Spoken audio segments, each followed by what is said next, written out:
Welcome to the Everglades.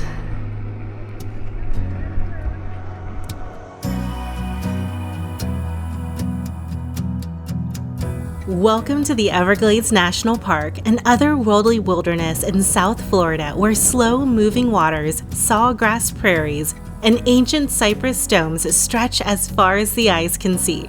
Home to alligators, manatees, and some of the rarest wildlife in the country, this park is unlike anywhere else in the world.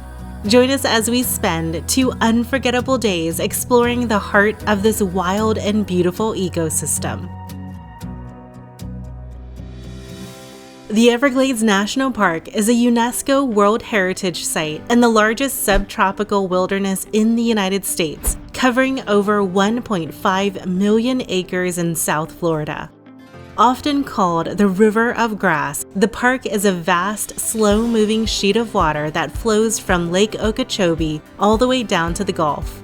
The Everglades supports a rich diversity of habitats, from sawgrass marshes to mangrove forest to pine rocklands and freshwater sloughs. It's the only place in the world where alligators and crocodiles coexist, and it's home to countless species of birds, fish, reptiles, and mammals, including the elusive Florida panther. The Everglades is divided into 3 main areas, each offering a unique way to experience the park's diverse landscapes. The main park road takes you from the Homestead entrance all the way down to Flamingo, passing through scenic trails, boardwalks, and wildlife-rich stops along the way. 50 miles north of the main entrance is Shark Valley, which features a 15-mile loop trail that's perfect for biking or hopping on the tram tour to spot alligators and wading birds up close. On the other side, the Gulf Coast entrance near Everglades City is your gateway to 10,000 Islands, an incredible maze of mangrove islands best explored by kayak or boat tour. The Gulf Coast Visitor Center was closed for renovations during our visit, so we didn't have it as part of our itinerary. We arrived at the Homestead entrance a little after 11 a.m. and got our photos with the Everglades National Park entrance sign. Welcome to the Everglades National Park. After we got our photos, we made our way just down the road to the Ernest F. Coe Visitor Center, which is the main visitor center for the park. This visitor center is named after the park's founder, who was also a passionate conservationist. This is a beautiful visitor center with tons of information and educational exhibits about the ecosystems and wildlife that makes up the Everglades. Look, it's Florida. A little mosaic of Florida on the floor. It gives you a little key of each one of the different types of ecosystems for every different colored tile that you see here, which is really cool. So I think this is the difference between an alligator and a crocodile. You know the difference between an alligator and a crocodile? Yeah, because it has a U. No. Right. An alligator, you always see them later. But crocodile, you won't see them for after a while. Oh, yeah, is that right? This is the skeleton of the largest python ever captured in Florida. 17.62 feet. That's crazy. Good contribution. That is crazy. As well as the Seminole and Miccosukee people who originally settled here in this harsh environment. There's also a schedule for all the ranger-led programs, which include everything from paddling adventures to wet walks through the swamp. We got our usual national park souvenirs from the gift shop and grabbed our national park passport stamps. We also gave in and upgraded to the big passport book since we were already running low on space in our little one. Panther foot.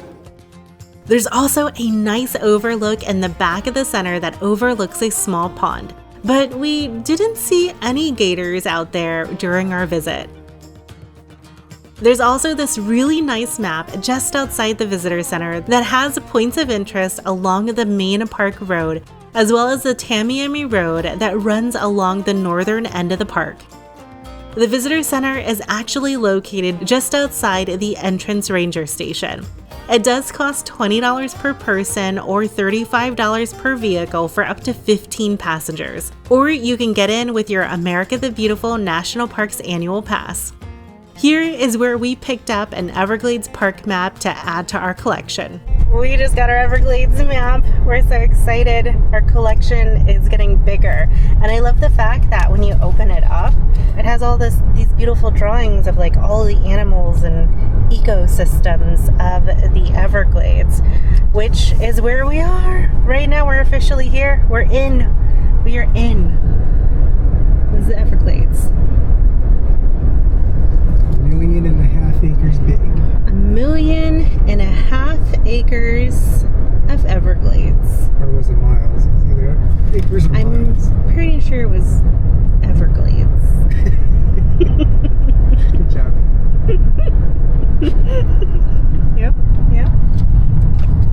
Yep, just in case you were wondering.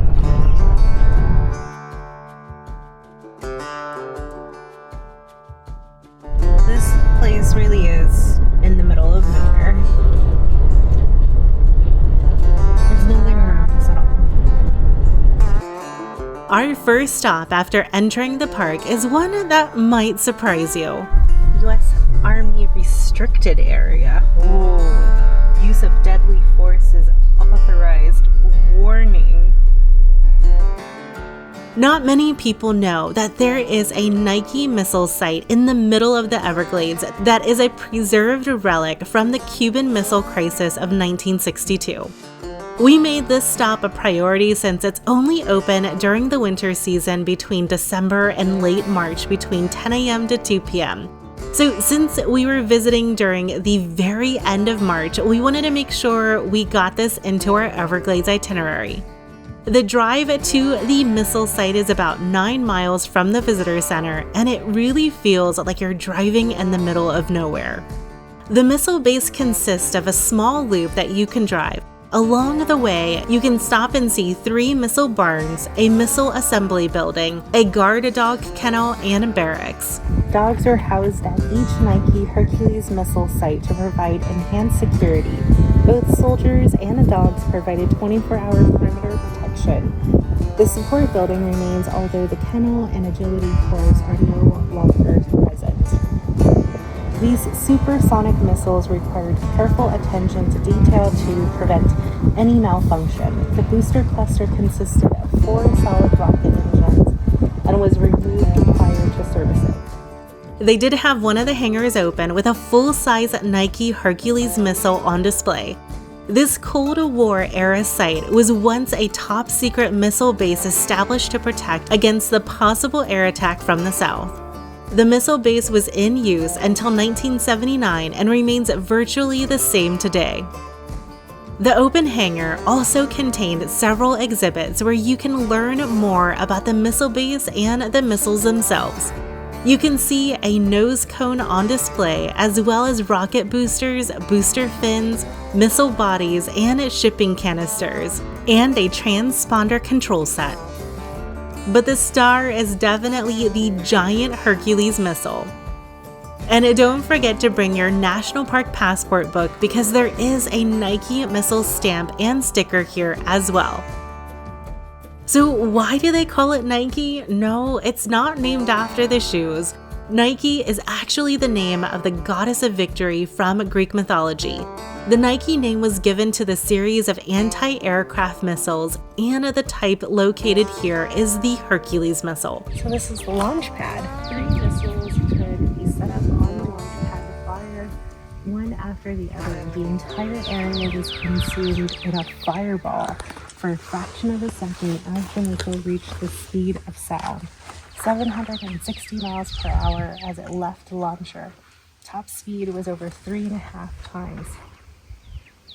Holy smokes! The Nike missile base was the main thing that we wanted to see today during our first day in the park. So with some extra time to spare before we checked into our hotel, we decided to do a couple of trails. Just down the road from the missile base is the Royal Palms area of the park. The Royal Palms area was actually Florida's first state park before the national park even existed. When the Everglades became a national park in 1947, Royal Palms became part of the park. There is a small visitor center and gift shop here where you can get a unique Royal Palms stamp for your collection. There are signs here warning of vultures that apparently love to eat at the rubber tires of vehicles. We didn't see any vultures during our visit in March, but they could be more active during the summer season, so just be aware of that. But what this area is really known for is their trails. The two most popular trails in the park are located here, the Gumbo Limbo Trail and the Anhinga Trail. We started with the Gumbo Limbo Trail. This is a short 0.4-mile paved trail loop that meanders through shaded jungle-like hardwood hammock. You'll find a ton of beautiful oak trees and gumbo limbo trees. Even the name of this tree sounds tropical. The peeling red bark suggests severe sunburn. No wonder tourist tree is another of its many names. Central Americans call it naked Indian. It's a gumbo limbo tree. Together, the hardwood trees form a dense canopy overhead. First road to Flamingo. This was a road. Oh, so this used to be a road. This is the first road to Flamingo. That's cool. During the summer months, this trail is known for its tree snails, but unfortunately we didn't see them during our visit. But definitely keep an eye out for those if you're visiting during the summer. Oh, look at that tree. That is incredible. After exploring the Gumbo Limbo Trail, we did the Anhinga Trail, which is right next to it. The Anhinga Trail is by far the most popular trail in the park. It's a 0.8-mile round-trip boardwalk loop that winds through the sawgrass marsh and a freshwater slough. This trail is very popular because of its abundance of wildlife. We observed alligators basking in the sun, turtles gliding through the water, and a variety of bird species, including herons, egrets, and the trail's namesake, the Anhinga. I found an Anhinga on the Anhinga Trail. Is that his trail? This is his trail. It's named after him. If you're not familiar with Anhingas, you may recognize them as the birds you always see drying their feathers off after they go for a swim. The Anhingas are often called the snake bird due to its long, slender neck, and it's fascinating to watch them as they dive underwater to catch fish. Gator number 2. Aww. I don't know why that reminds me of my dog Angel Bear, but it does. Looks like an angel bear sleeping on the couch. But it is very beautiful. Mm-hmm. It goes right through the wetlands. So we're in dry season now, so there's quite a few spots where you look over and there's not any water. So apparently in the summer this is all water here. But look at how beautiful this whole walk is. It's just gorgeous.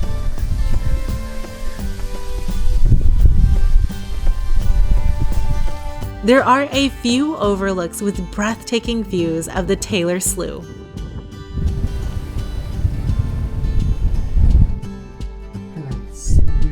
Slough. Oh, I've been pronouncing that wrong this entire time. Both the Gumbo Limbo and Anhinga Trail are wheelchair accessible, and it was actually recognized as one of the 10 best accessible trails by National Geographic. There's not much shade along the Anhinga Trail, so be sure to bring along sunscreen and bug spray.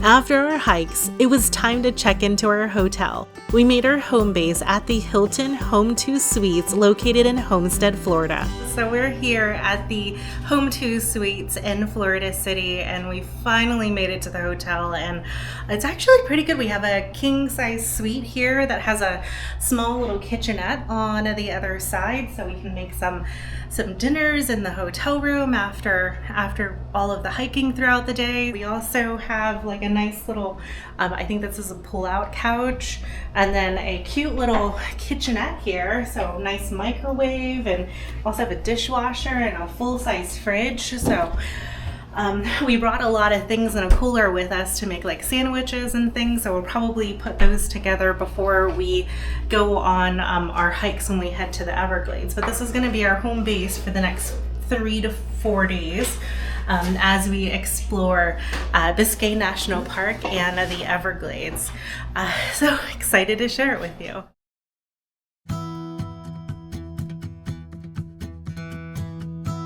On day 2, we woke up at 5 a.m. to get an early start on our day. Our plan today is to drive all the way down to Flamingo, where we have a backcountry boat tour scheduled at 9 a.m. After that, we're going to drive the rest of the main road and do some of the hiking trails along the way. The drive down to Flamingo is 38 miles from the main visitor center. In Flamingo is a marina as well as a brand new lodge and restaurant that just opened. The visitor center here is the Guy Bradley Visitor Center, named after the game warden who protected the area's wading birds from poachers. Bradley was shot and killed in the line of duty after confronting a man and his 2 sons who were hunting egrets in the Everglades. There are some really fun exhibits here as well that you can learn about some of the most popular animals in the park. Oh look, you even have like a perspective of what a kayak looks like under the water. How fun. You can learn about manatees, American crocodiles, and the great tarpon.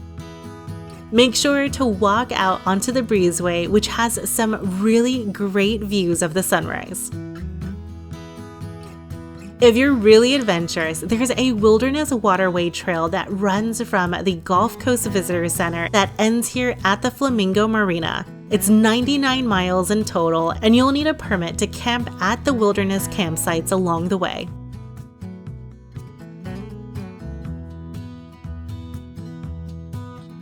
Southernmost mainland visitor center. Yes, we're also getting Virginia Rangers. At 9 a.m., we met at the meeting spot in the marina for the Backcountry Boat Tour. The Backcountry Boat Tour is a 90-minute tour through the Buttonwood Canal, Coot Bay, and Tarpon Creek, and into Whitewater Bay. The tour is $35 for adults and $17.50 for kids ages 5 to 12. Right away, we saw this beautiful osprey nest with some baby chicks inside. We see how large this nest is. And this nest, believe it or not, is well over 10 years. So it's quite long-lived. And each year they're going to return to that same nest, building upon it, making it grow larger in size each year. Along the way, a naturalist will highlight unique plants and animals that are found here. If you look here to about 11 o'clock, we're going to come across what I call to be the perfect red mangrove.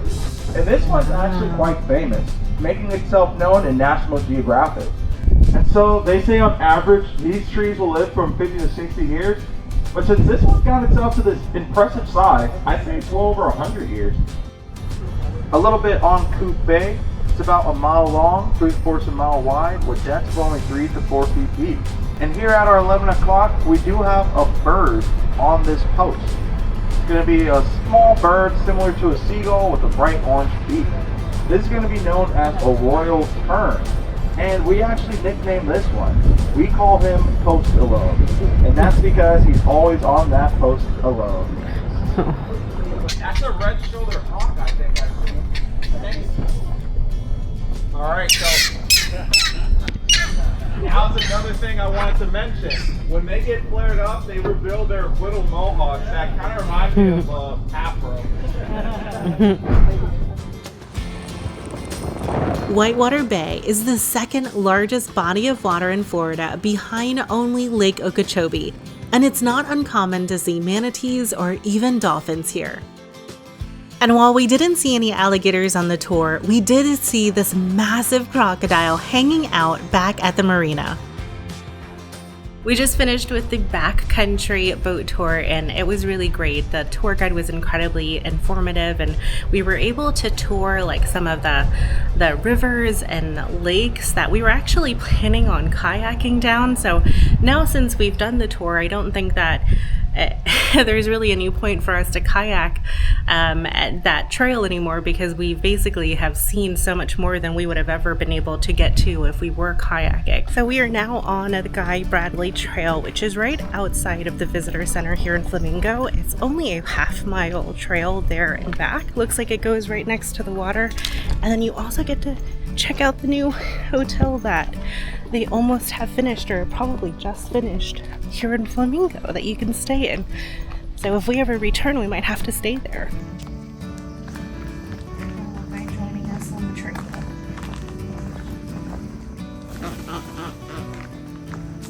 Wow. Are those woodpeckers? Those look like woodpeckers. Yeah, this little opening so that you can go to like walk up to the waterfront. Ooh.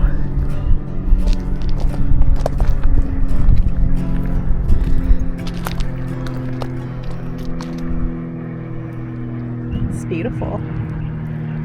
So we just made it to the end of the Guy Bradley Trail and it ends at this amphitheater right here, which looks like a really nice spot to just kind of relax and enjoy the view.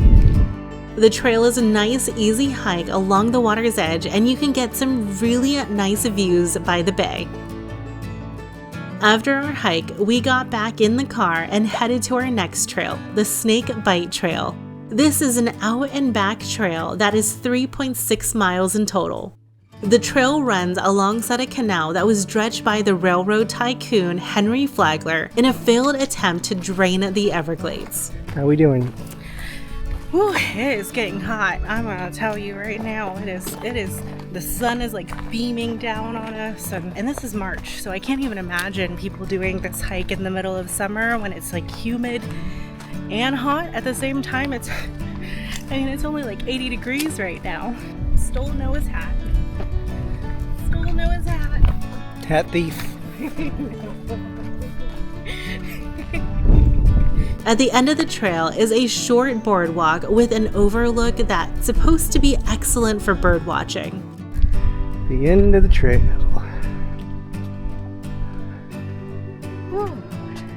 And it is not high tide. Not high tide at all. It's very dry. It's very pretty. I'm sure it'd be prettier if it was high tide. How would you rate this trail? I would say a 3 out of 10. Even though they say it's not maintained, it's nicely maintained. There's a nice like prize at the end of the trail. I just, I wish there was more things to be able to see. It's kind of like once you've walked maybe 5-10 minutes of it, it's basically the same thing for about 45 minutes. Probably worth skipping. Yeah, I think so. I mean, it's really pretty at the end, but is it worth the 45-minute walk to get to it?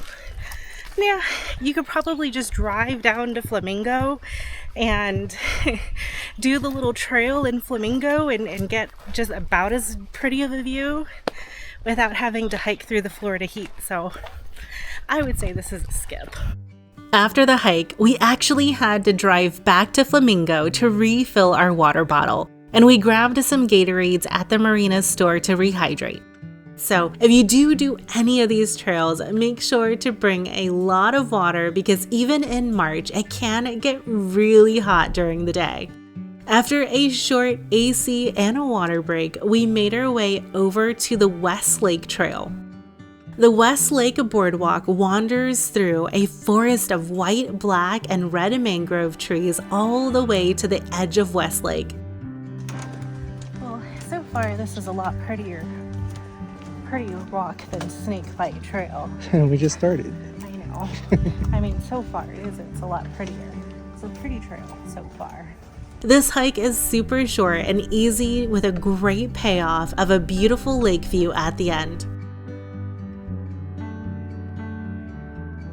Next, we made a quick stop at Paratus Pond, which is a rookery for many wading birds during nesting season.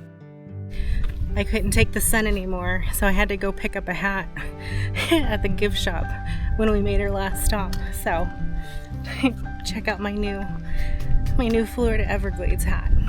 We had to circle back to Flamingo to do a little bit of refueling, so we grabbed a couple of Gatorades and filled up our water bottle and grabbed this hat and a couple of ice creams to cool us down after snake bite. And so now we're at the Mahogany Hammock Trail, which seems to be open today. It's a really short trail. It's less than a half mile. It's 0.4 miles long, so it's about the same distance as the West Lake Trail, and looks like it's all boardwalk, so it should be a really pretty walk, but let's go check it out. This is another easy, short, half-mile loop trail that is wheelchair accessible. The trail crosses a freshwater sawgrass river and enters a tropical hammock. A hammock is basically an island in the Everglades that is slightly higher in elevation to the area around it. So hammock moat, a shallow moat like the one you are crossing over now, encircles most tree islands. Moats provide habitat for a variety of aquatic animals and protect hammock trees from approaching fires. So these are like little islands in the Everglades. Yeah, so they're like little islands. This is so cool. I love this. Okay, so this is a cool trail. This is cool. This is my kind of trail right here in the shade. So look at how cool. Better than snakebite? Yeah, look at how cool this looks. They're definitely better than snakebite.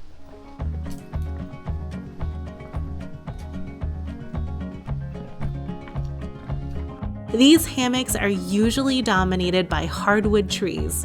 And this trail features the largest living mahogany tree in the United States.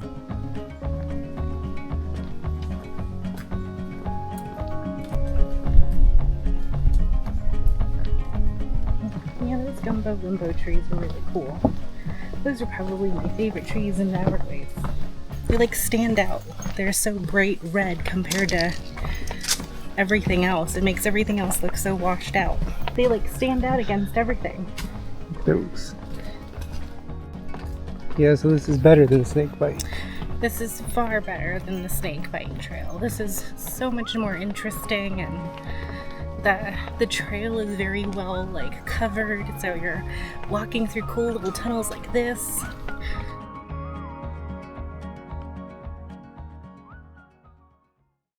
Okay, so we just finished up with the Mahogany Trail and it was beautiful. It's nice and covered at 0.4 miles long. It's definitely one that I recommend doing. I think it's a can't miss if you're, driving through the Everglades. So now we're going to be heading over to Pahioki, I think I'm pronouncing that correctly, to see if that one is open, because on Friday that one was also closed. So we're going to head over there and see if that one is open today as well. Yeah, it's closed. Darn, guys. Darn. Closed. They must be redoing it right now. Can't access this trail. Back to the main road. Dwarf Cypress Forest. Elevation 4 feet. We're so high. Elevation 4 feet. We passed by a sign marking Rock Reef Pass elevation 3 feet, as well as Dwarf Cypress Forest elevation at 4 feet. And even though the elevation signs are funny, it does mark one of the highest points in the Everglades. And with a difference of just a few feet, it creates a whole new type of environment. Near the sign is a very short boardwalk trail that runs through a forest of dwarf cypress trees.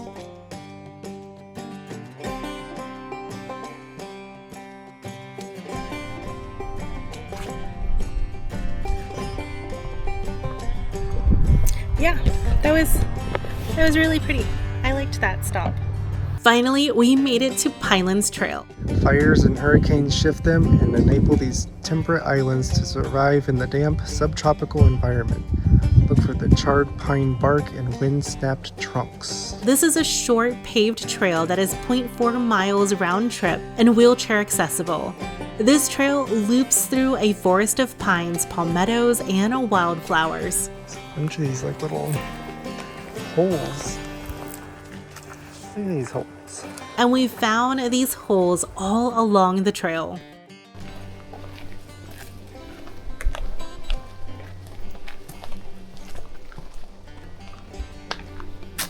Yeah, so they're pockets in the limestone. As plants slowly decay, they release weak acids that attack the rock to carve out these solution holes. When groundwater fills the pockets, aquatic plants colonize the oasis, and insects and frogs find sanctuary here. Look for songbirds who visit solution holes to drink and bathe. So they're solution holes. Yeah, because they're all over this trail. Interesting.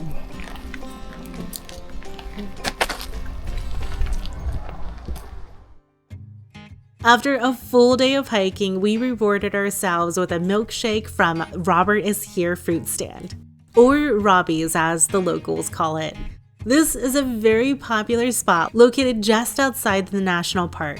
There's a ton of fruit and honey and things to buy in this market. But what they're really known for is their milkshakes. The milkshakes are $10 a piece, so it is a little pricey, and you can include up to 3 fresh fruits into your shake.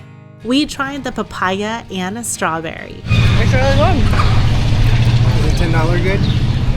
I mean, you can tell it's fresh strawberries, so I would think so. How's the papaya? I'll trade you. How's that? I like that too. Yeah, I like this one. Yeah. Both of you. Both of them. They're both really good. There's also a small petting zoo here where you can pet some different animals. Yeah. He's digging.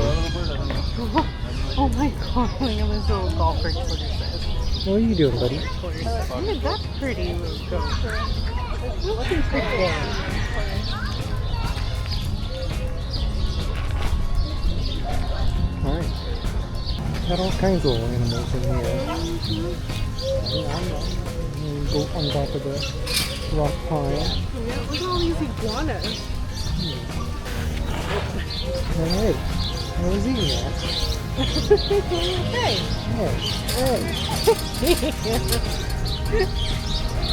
Very nice.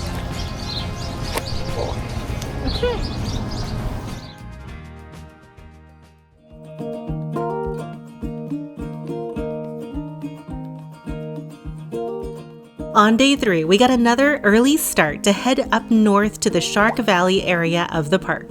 Look at how thick the fog is this morning. It's another foggy morning in the Everglades. Can barely see past the car in front of us. The gates open at 8:30 a.m. and we arrived a little after 8 a.m. and we're still not the first ones in line. You definitely want to arrive early because the parking lot isn't very big and this is a very popular area. If you arrive later in the day, there will most likely be a long wait to get into the park. Shark Valley is a 15-mile tram road loop with tons of wildlife, including alligators and crocodiles. But perhaps it's best known for the amazing observation tower at the end. You can take a tram ride that takes you all the way to the observation tower. Or a popular thing to do is to rent bikes, which is what we decided to do. We didn't realize that we could do reservations for the bikes, but luckily we got there early enough that they had some available. All right, here we are, riding our bikes to the observation tower. Look, alligator! Right off the bat, an alligator.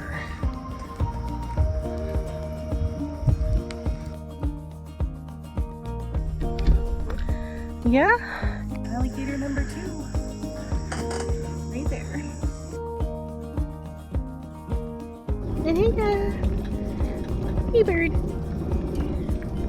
The trail to the tower is 7 miles and there's plenty of opportunities to stop and enjoy the wildlife. If you want to see gators in the wild, this is the place to be and there's tons out there. Another gator, 2 gators! I want to stop. I want to say hello to the gators. 2 gators in the water. There are some shorter trails along the route where you can stop and explore as well. we came across the Otter Cave Hammock Trail, which is a short 0.3-mile trail over a rough limestone surface. The Hammock Trail gives you an up-close view of the solution holes that permeate the floor of the Everglades. They go pretty deep.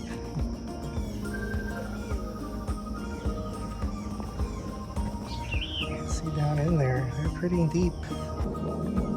Whoa.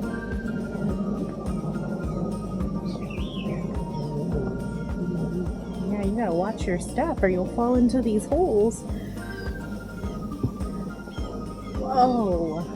The solution holes are cavities in the limestone where small creatures such as otters, crayfish, and frogs live. That's cool. Right next to the road. Wow. He's just chilling. He's just a chilling. No.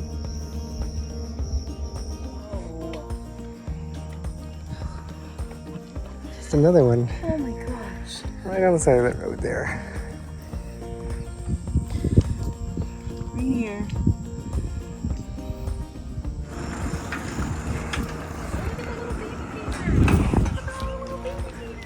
Whoa.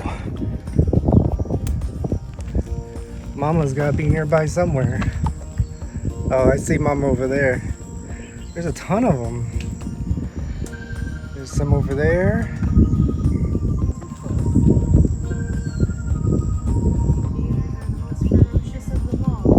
Yeah. There she is, right over there. Keeping an eye right on me. At the end of the trail is the Shark Valley Observation Tower. You'll need to park your bike and walk to get to it.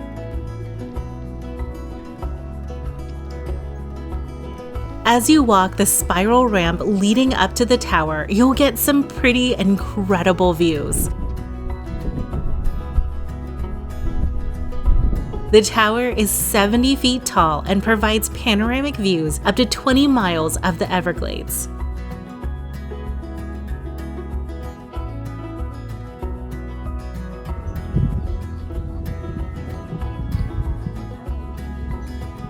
The tram runs every hour, so if you do go by bike, you can pretty much have it to yourself in between trams. But once the trams arrive, it can get pretty packed. Here comes all the tram people. Well, that's our signal to go. Right. Let's go hike that little trail on the side.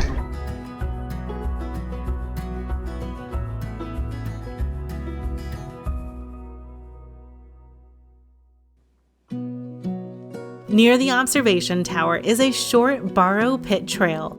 This trail borders the borrow pit, which is where the limestone was borrowed to build the local construction before the park. The borrow pit was created during oil exploration before the park was established. A little precarious here.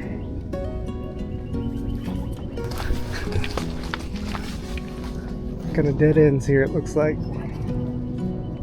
Returning back is a slightly longer ride at 8 miles. We didn't see as many gators during the ride back as we did during the ride to the tower. Once we made it back to the visitor center, we got our Shark Valley passport stamp. And in this visitor center, you can learn about Florida's 2 seasons, dry season and wet season, as well as the wildlife that you can see along the trail. There is another short boardwalk trail right next to the visitor center called the Bobcat Boardwalk Trail. This is another really short 0.2-mile trail that winds through the Willowhead. This is wheelchair accessible and ends right back at the start of the tram trail.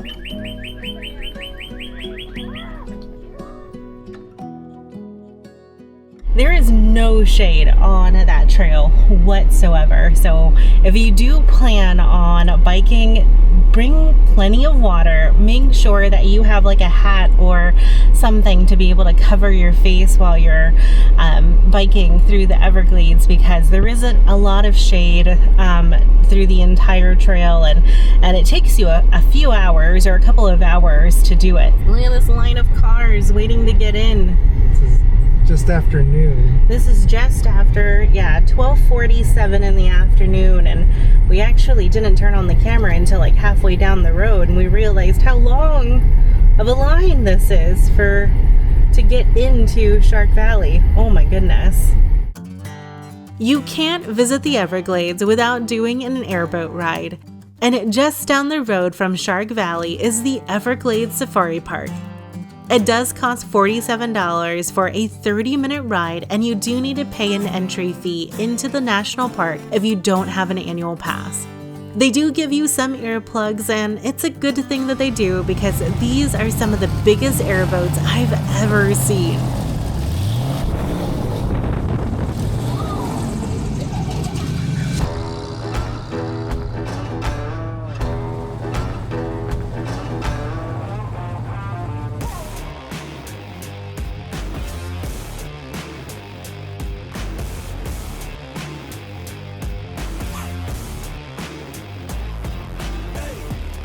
Your airboat captain will take you on a tour of the Everglades and will stop and point out alligators, birds, and other wildlife. While the boat is going, it's way too loud for any kind of narration, but if your captain sees a gator, they'll stop the boat and talk about them for a few minutes. This guy here is roughly, I'll say about 8 foot. Oh yeah, guys. Yeah, alligators, they can jump.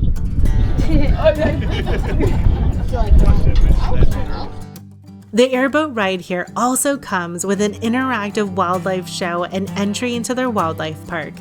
The wildlife show is a quick 10-minute show where you can see some animals up close. And one of the expert handlers will get up close and personal with some massive gators. Come here, Rocky. Turn around, Rocky. Get over here. You want a snack? They're all raised in captivity, so they have to be fed. Once they're fed, they stay in captivity. All these guys here are professionals. Wait, relax. No patience. This guy's name is Rocky Balboa. Over there we got Mr. Fat Albert.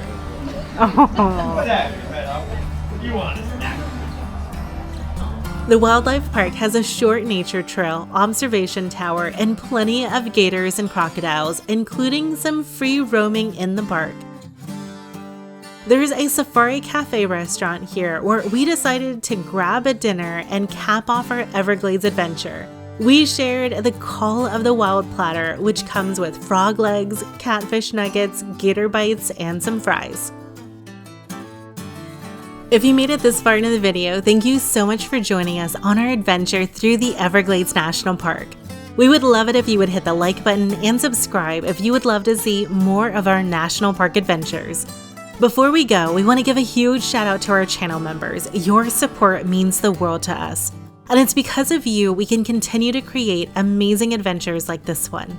We're so grateful to have you along on our journey.